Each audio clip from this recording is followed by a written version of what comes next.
Before we get started, I have a quick favor. I've been self-funding the Finding Genius podcast for 5 years now. I've done over 3,000 episodes. And as you can see on YouTube, we're up over 1 million views on the channel, which is fantastic. The next thing I really want to push on is to get up to 10,000 subscribers. Because once we do, we'll be able to put a donate button and we'll be able to solicit donations to help keep the podcast running and to also get the Finding Genius Foundation moving along. We have a big project studying anxiety, depression, and PTSD and working on a product to help people overcome these problems because I've seen them explode recently after the last 2 years of the whole virus situation. So if you would, please subscribe to the podcast. That would help us tremendously. Give us a thumbs up and check in the description for Buy Me a Coffee. It's about $5. If you could buy me a coffee, I'd really appreciate it. It would help keep the channel going, and I love coffee. Thank you. Forget frequently asked questions. Common sense, common knowledge, or Google. How about advice from a real genius? 95% of people in any profession are good enough to be qualified and licensed. 5% go above and beyond. They become very good at what they do, but only 0.1% are real geniuses. Richard Jacobs has made it his life's mission to find them for you. He hunts down and interviews geniuses in every field: sleep science, cancer, stem cells, ketogenic diets, and more. Here come the geniuses. This is the Finding Genius Podcast with Richard Jacobs. Hello, this is Richard Jacobs with the Finding Genius Podcast. My guest today is Paul Taylor. He's the author of a book called Death by Comfort. I think this will be very interesting. I don't know if you're sitting down on your couch and you ordered DoorDash and you're eating Krispy Kremes as you listen, but if you are, this may cause you some pause. So welcome, Paul. Thank you, Richard. Great to be here. Yeah. Well, tell me a bit about your background. How did you get to become aware of this subject and write this book? Well, look, my background's pretty eclectic. I'm ex-British Armed Forces. I spent 8 years flying in helicopters, hunting submarines, doing anti-submarine warfare. Before I joined the forces, I had a master's degree in exercise science. And then when I was doing search and rescue, I did another master's in nutrition. So this is an area that was always of interest to me. And then I left the forces and I moved to Australia and set up as a physiologist and nutritionist, and was working one-on-one with clients, then started doing more and more corporate work. And then I realized after a while that it's not about telling people what to do. It's really about trying to impact their behavior. So I did another postgrad in nutrition, and now I'm doing my Ph.D., in psychology.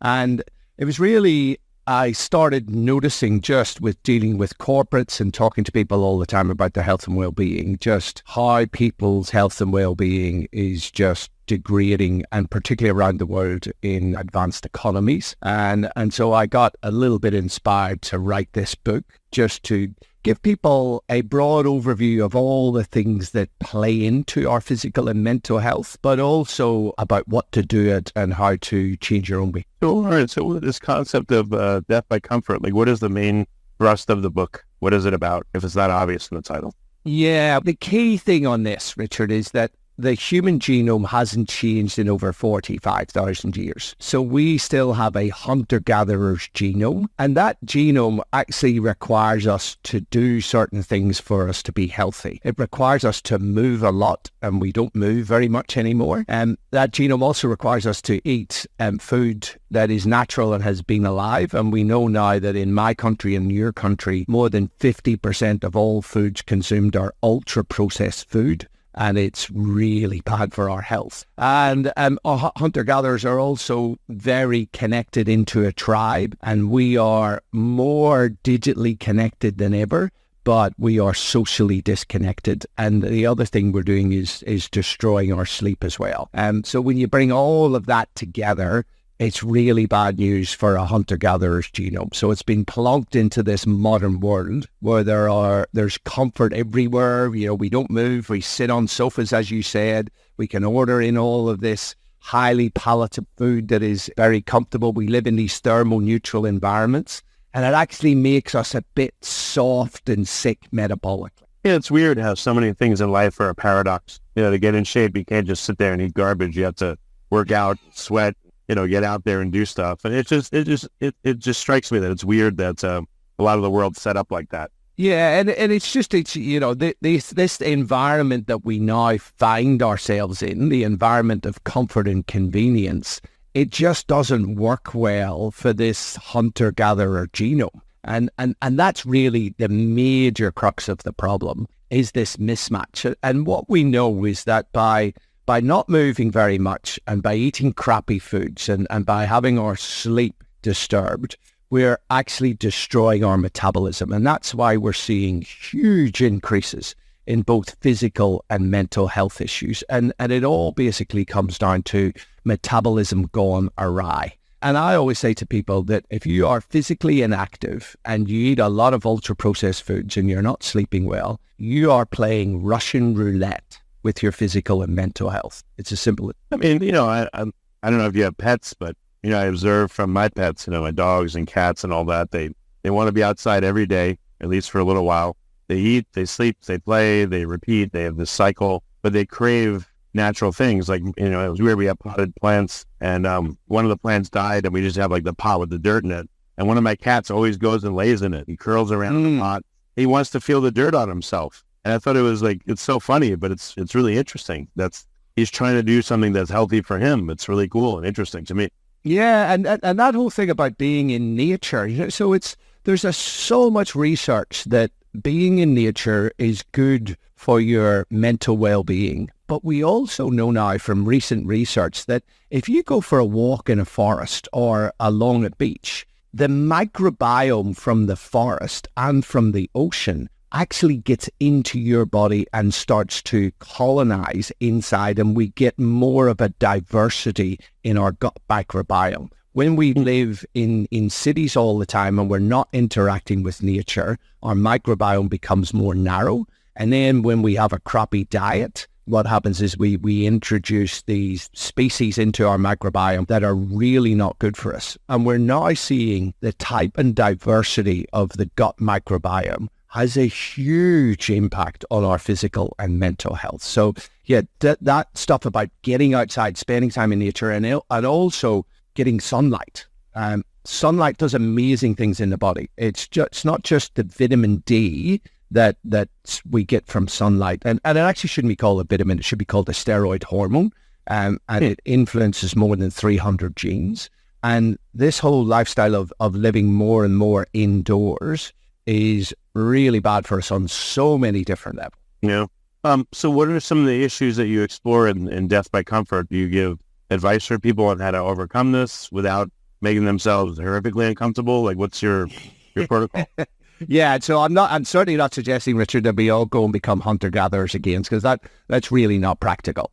It's about getting the best bang for your buck. So in the book, I go through a whole heap of stuff around exercise and how to get the best bang for your buck on exercise. And it's basically a bit of a combination of low intensity exercise, steady state, what we used to call cardio, at relatively low intensities, just getting out of breath a tiny little bit. And that's actually good for your metabolism, and it really helps your body to process energy and increase the amount and density of your mitochondria. So the mitochondria are like the batteries or the powerhouses of your cells, and they basically run your metabolism. So there's a bit of that, and then I encourage people to do high intensity interval training, so intervals of about 4 minutes. There's a brilliant evidence-based protocol called the Norwegian 4x4 protocol,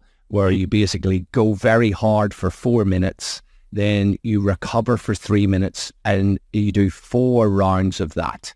So that's about a 25-minute workout. And it's hard, but that moves the needle on your what's called your VO2 max, your cardiorespiratory fitness, which is actually the single biggest predictor of how long you're going to live. And then I encourage people to do full body strength training, because strength training has independent and synergistic effects to cardiovascular training. And then I also talk about diet, because a lot of people think they're eating healthily and they're really not eating healthily. And I like to make it very, very simple, Richard, when I'm talking about diet. I talk about, doesn't matter what diet you follow, whether you're vegetarian, vegan, carnivore on the other end, paleo, high fat, low carb, low fat, high carb, doesn't matter. The rule that I talk about is eating a low HI diet, where HI stands for human interference. basically, if you're looking at a piece of food, deciding whether or not to eat it, if you can see that it's been alive recently, it's either grown out of the ground, come off a bush or a tree, or it's run around on 2 or 4 legs or swam recently, and it's minimally interfered with by human beings, eat it. It's fine. But if you're looking at a piece of food and you're going to yourself, Mr. Krispy Kreme donut, I don't remember seeing you running around on 4 legs, then it's in your treat food. So I talk about the 80-20 rule. And I think if people follow that rule, then they will be, their diet will be sorted. But most people in your country follow the 40-60 rule, as in 40% of their food is natural and 60% is ultra-processed crap. In the book, I also have a whole chapter on hot and cold, on the benefits of cold water therapy and of either saunas or hot baths. Yeah, because we know that I did that all winter here in the U.S. It's great. Yeah, it's really a good time. Before we continue, I've been personally funding the Finding Genius podcast for 4.5 years now, which has led to 2,700 plus interviews of clinicians, researchers, scientists, CEOs, and other amazing people who are working to advance science and improve our lives and our world. Even though this podcast gets 100,000 plus downloads a month, we need your help to reach hundreds of thousands more worldwide. Please visit findinggeniuspodcast.com and click on Support Us. We have 3 levels of membership from $10 to $49 a month, including perks such as the ability to see ahead in our interview calendar and ask questions of upcoming guests, transcripts of podcasts you're interested in, the ability to request specific topics or guests, and more. Visit findinggeniuspodcast.com and click Support Us today. Now back to the show. And how good do you feel when you come out of it? Yeah, you feel great. You get used to it. It's not so terrible. And then I feel calm and just actually really warm because I end on the cold cycle. I would do hot, cold, like hot, outdoor pool, outdoor pool, 5 minutes each, so 20 total. But yeah, I just feel great, relaxed, and just awesome afterwards. And what we know, Richard, is when you do that, either cold or heat, or the combination of cold and heat, which I love to do as well, we get significant changes in our gene expression. And the reason that that's good for you is the same reason that exercise is good for you, in that it's a hormetic stressor. So hormesis is defined as sublethal exposure to stress or toxins, which at high levels can kill you, but at low levels or moderate levels induce stress resistance. So this is nature's way of making us more resilient. When we go through deliberate stress of exercise, hot and cold, we get an upregulation in these magical stress response proteins, and they switch on about 300 protective genes. You get, if you do regular hot and cold, you get more mitochondria in your muscles. So the batteries are the energy houses of the cell.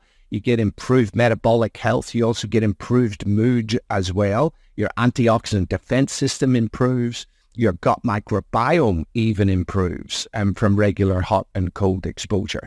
And so, and a lot of, also I think the benefits are psychological. The benefits of doing tough things, doing hard things, you know, because it's hard getting in the cold and it's hard sitting in the sauna for 20 minutes or whatever it may be. But that getting comfortable with being uncomfortable is really important because it trains us psychologically for the difficult things that are inevitable in life. Well, so, all right, I tried to do, I guess, little bites. I'm not trying to take away what your protocols are, but I'll just give an example. Maybe you think it's good or bad.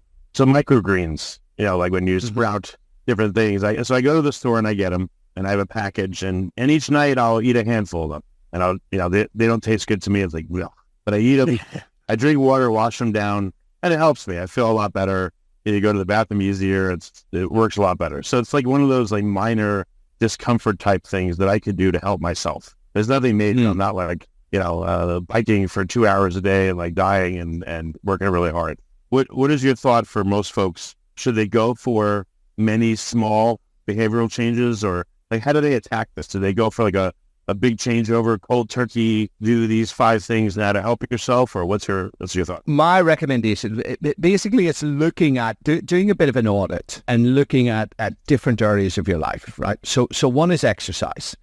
So it's really, and people will know if they're moving enough or if they're not moving enough. Another one is nutrition. And again, people will, particularly if you think about that 80-20 rule and the low HI food, people can do a quick audit and go, yeah, either my diet's good or it's not good.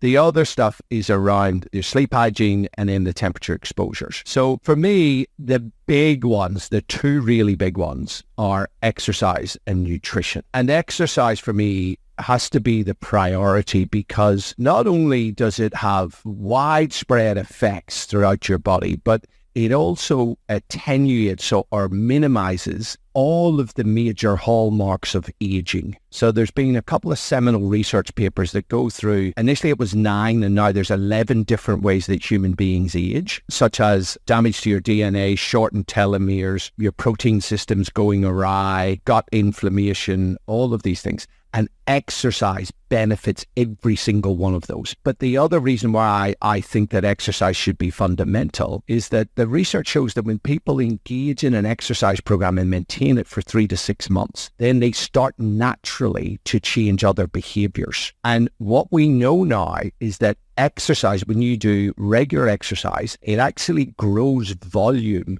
in the frontal lobes in the brain, and particularly the areas to do with willpower and self-control. So, and we recognize that exercise is a gateway behavior, i.e. it opens the gate to other healthy behaviors. So that's why I always get people to focus on exercise, because of the widespread multitude of benefits through the body and the brain, because you feel better after exercise. And then you get more motivation. It also releases dopamine and serotonin and noradrenaline.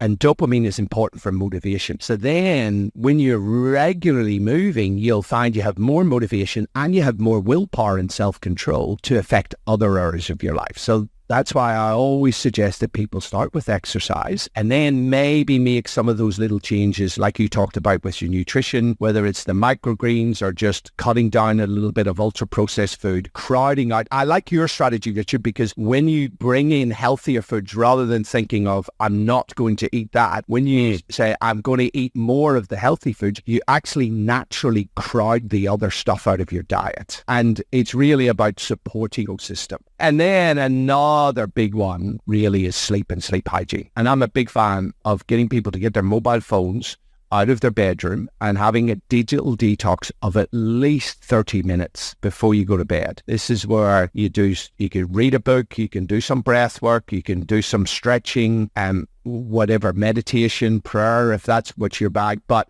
it's about quieting your brain down for sleep. Because if you don't sleep well, you're less likely to exercise the next day. Your diet's more likely to be rubbish the next day. We know all of these things are intimately connected. And then the icing on the cake would then be the temperature stuff. Does that make sense? Yeah, I'm just wondering for some people if exercise just they'll reject it for for whatever reason. Maybe for some people, sleep is the first thing they can affect, and other people maybe it's social relationships, and maybe there's more than one path to even get started on their journey. Absolutely, there's more than one path. And I like the idea. So in the book, I talk about a ritual board and about creating rituals and having a little board and having a few things on there that are hard. So for instance, if you look through all the stuff in the book, you might then have a ritual board of, okay, I'm going to exercise 4 or 5 times a week. And if it's not your thing, it's like, okay, well, I'm just going to go out for a 10-minute walk after dinner, right? And build from there. And then there might be about eating healthy breakfast. You might start off with that. And then there might be little things like doing squats, doing a gratitude ritual, having my phone out of my room, having 30 minutes of a digital detox. And the idea is to have some things on there that are hard to do, but then to have lots of things that are quite easy to do. And the idea is that when you're highly motivated, that's when you do the hard stuff. And when you're not motivated, just do something. So let's take the exercise thing,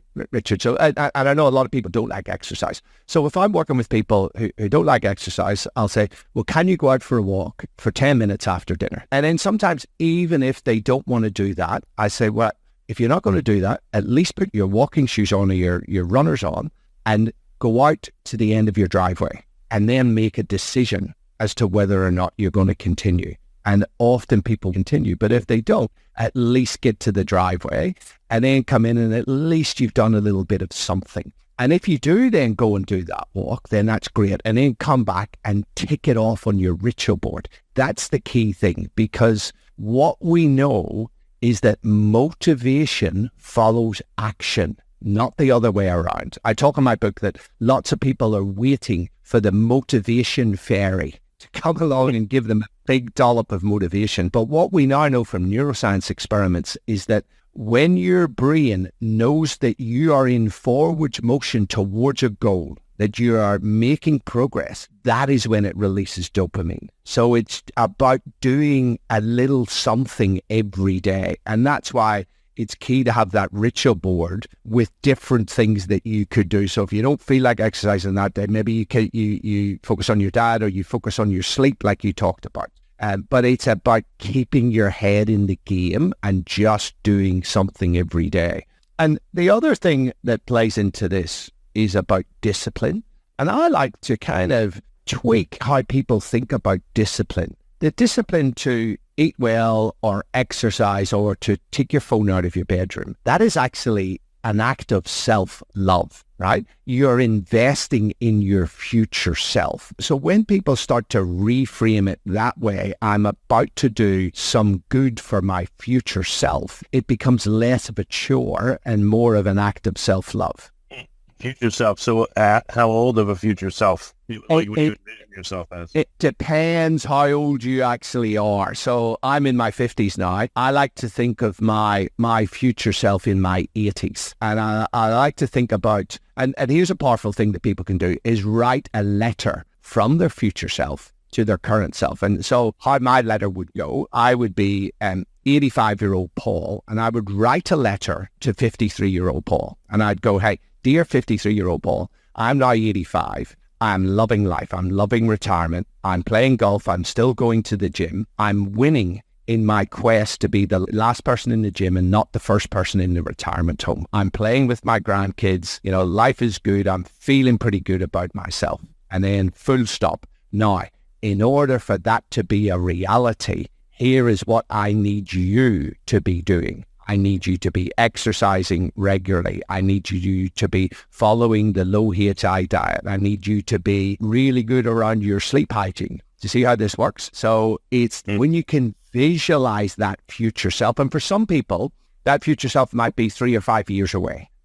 But it's thinking about what would success be for me in that time period, and then visualize yourself being successful, but then write a letter to your current self about what needs to be done. What if you did the opposite? Like you wrote a pissed off letter to your older self and you're like, I have diabetes because you did this, that, and I can't walk and I had my leg cut off and my toes amputated because you did this. And I know it's not a nice thing, but I wonder if someone wrote a letter like that, what would happen? Yeah, that could be equally valid. It depends on people's type of motivation. So some people are more motivated by loss and some people are more motivated by success. So you could write one of those letters each, right? From 2 different versions of your future self. That's quite a nice little twist on things. Yeah, it'd be funny. It's like, you know, the letter's like, thanks you bastard. And, you know, anyway.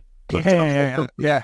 I'm now on my deathbed very, very early. Thanks for all of your non-work. Yes. Oh, you were about to talk about research that supports this, I believe. I interrupted you. Oh, yeah. So research from a guy called Hal Hershfield on the future self. He's a professor in the United States. And he took a bunch of people who just got their first job and they had to fill out their, I think you call it, is it 419K in the States, where you are committing money to your savings account. Over in Australia. 401K, like retirement. 401k, your retirement. So what they did is they had to fill out the form to say whether or not they were going to put some of their salary into the retirement fund, and if so, how much. And so these were real subjects that he put on these virtual reality goggles, and half of them saw themselves as their current self, as a kind of a hologram, and they filled out the form and they committed a certain amount or maybe not anything at all. And then the other half saw themselves 40 years later. So they deliberately used software to age them. So they saw themselves at retirement age, filling out the form. And the people who saw themselves at retirement age committed more than double the amount to their savings as the people who saw themselves as their current selves. And that research triggered a whole heap of research in this idea of the future self. And the more that people can visualize their future selves, the more it influences their current behavior. So it's pretty cool reason. Yeah, it makes sense. That's really interesting. Huh. What kind of responses have you gotten to your book? Anything positive or like strange or unusual responses? Like what are you hearing? I've had a heap of positive responses from the book. We've had quite a few emails from people saying, thank you for jolting me out of my real sedentary lifestyle. And some people saying that they have radically overhauled their health. And just by doing little baby's footsteps and following not only the advice, but the behavior change protocol, because I go into a lot around the neuroscience of behavior change. I got a whole chapter on that. Because change is hard. You know, we need to realize this. And I think we also need to realize, Richard, that the current environment is stacked against us. It really is an uphill struggle to be healthy with the built environment that we have. So you think about how work has changed. Most people sit for long periods in their work and we don't move. The transport system, you know, we tend to sit in cars or sit in public transport. So that's stacked against us. So we have to deliberately carve out time for exercise when as a hunter-gatherer we'd be doing it naturally.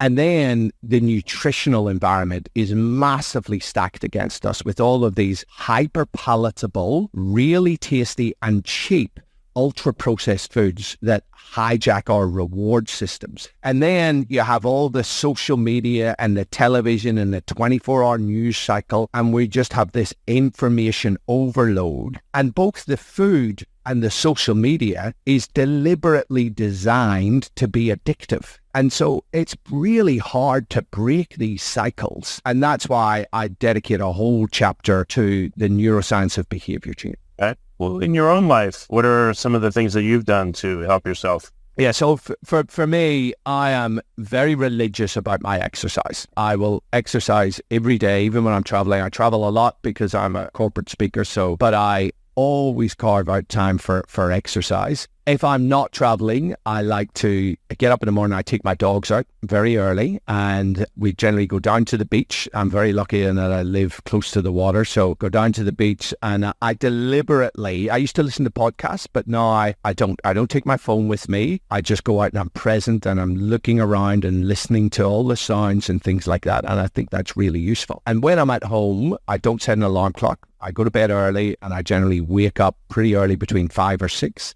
And I think that's the best part of the day. And I generally follow the 80-20 rule. You know, I like crappy food as much as the next person, but I'm pretty strict around that 20%, the vast majority of the time. And I'm big on social connections. You know, go and find an exercise protocol that involves other people, you know, playing sport or whatever, just trying to find something that you actually enjoy. And if you can do it with other people, then that's a double whammy. Well, and you know what? About people that you hang out with. I mean, you know, again, you're not old by any means, but, you know, in their 50s, like people your age, are you having a harder time hanging out with people your age? Because they, you know, most of them are probably not going to be as active or invested in helping themselves as you are. Yeah, look, I've got friends from a different range of age groups. So I'll hang out with friends who are similar-ish or a little bit younger because I played soccer. I played over 35s. I'm one of the oldest in the team. But this year I actually played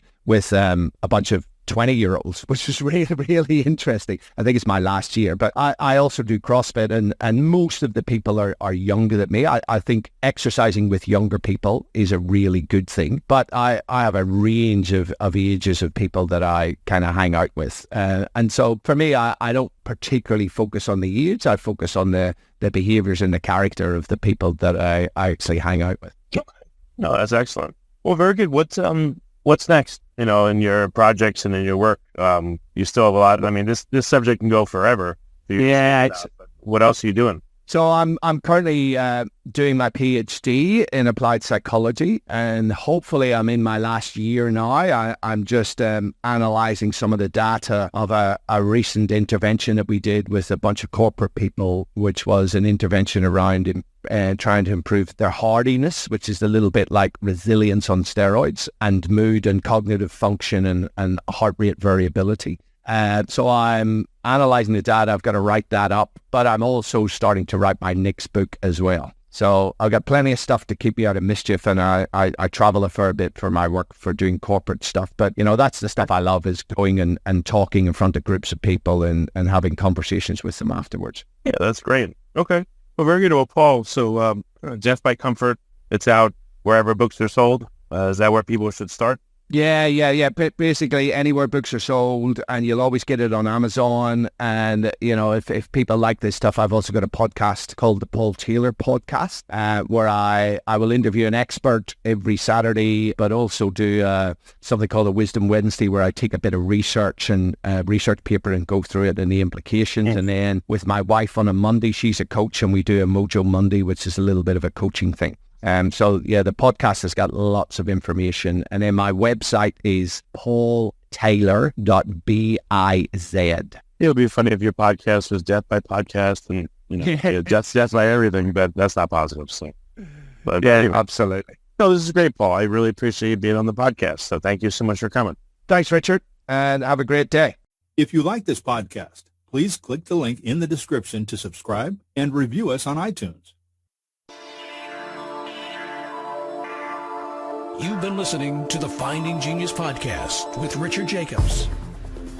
If you like what you hear, be sure to review and subscribe to the Finding Genius podcast on iTunes or wherever you listen to podcasts. And want to be smarter than everybody else? Become a premium member at findinggeniuspodcast.com. This podcast is for information only. No advice of any kind is being given. Any action you take or don't take as a result of listening is your sole responsibility. Consult professionals when advice is needed. That's by everything, but that's not positive. So, but yeah, absolutely. No, this is great, Paul. I really appreciate you being on the podcast. So thank you so much for coming. Thanks, Richard, and have a great day. If you like this podcast, please click the link in the description to subscribe and review us on iTunes. You've been listening to the Finding Genius podcast with Richard Jacobs. If you like what you hear, be sure to review and subscribe to the Finding Genius podcast on iTunes or wherever you listen to podcasts. And want to be smarter than everybody else? Become a premium member at findinggeniuspodcast.com. This podcast is for information only. No advice of any kind is being given. Any action you take or don't take as a result of listening is your sole responsibility. Consult professionals when advice is needed. Only. No advice of any kind is being given. Any action you take or don't take as a result of listening is your sole responsibility. Consult professionals when advice is needed.